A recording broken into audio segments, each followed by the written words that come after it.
2D versus 3D. The age-old question. Which is better? Today I will be answering this question that has plagued the eons the only way I know how, by using math.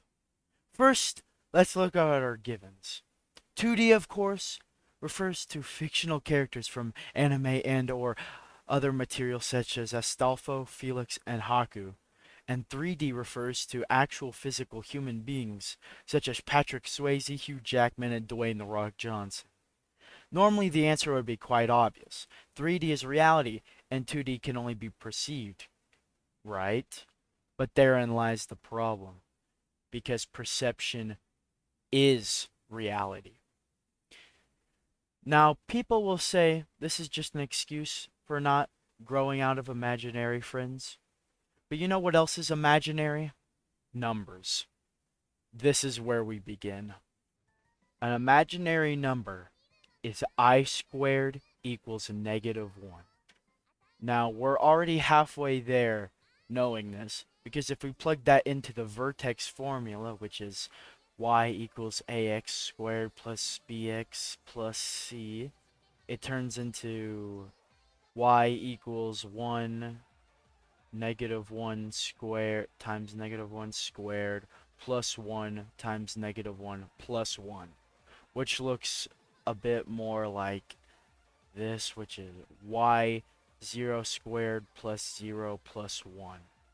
Now, that pesky 1 at the end is going to be a problem, so we just minus 1 on both sides, which looks like the y minus 1 equals 0 squared. And now that that's out of sight, out of mind, y is unknown, we can just set that side to 0, and everyone knows 0 squared equals 1. So now we know what 2D is equal to. Now that we know 2D is equal to 1, I'm just going to put that up there. We have to calculate what 3D is equal to. 3D means three-dimensional. What's a shape that's three-dimensional? A prism. Obama prism. Take one side of that prism, which is a triangle. Then take half of that triangle, which looks like that. One might think we would just SOHCAHTOA this to find the answer, but no, it's actually much simpler. We just use the Pythagorean theorem, which is a squared plus b squared equals c squared. Now you just find what each is equal to. So first, let's start with the adjacent, which is this one.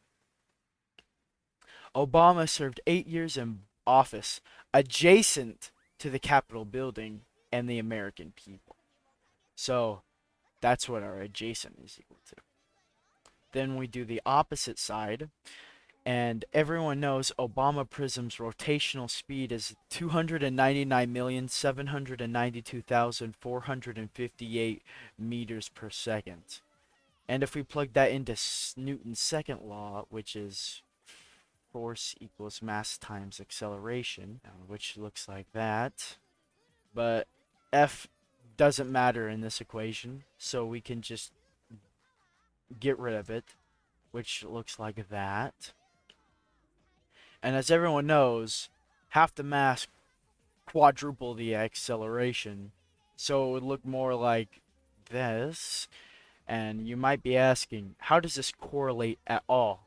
Well, if we bring that into the original formula. Now, this might look unsolvable, but that's only until you realize the horrible truth. It was actually a condensed logarithm in disguise. So if we expand that by bringing the exponents back down to the front, that everyone knows that that equals log 1. Now this problem looks finished, but everyone knows that the log of 1 is 0. That means 3D is equal to 0, and everyone knows 1 is greater than 0. which means 2D over 3D. Still not convinced? Let's take a look at the script.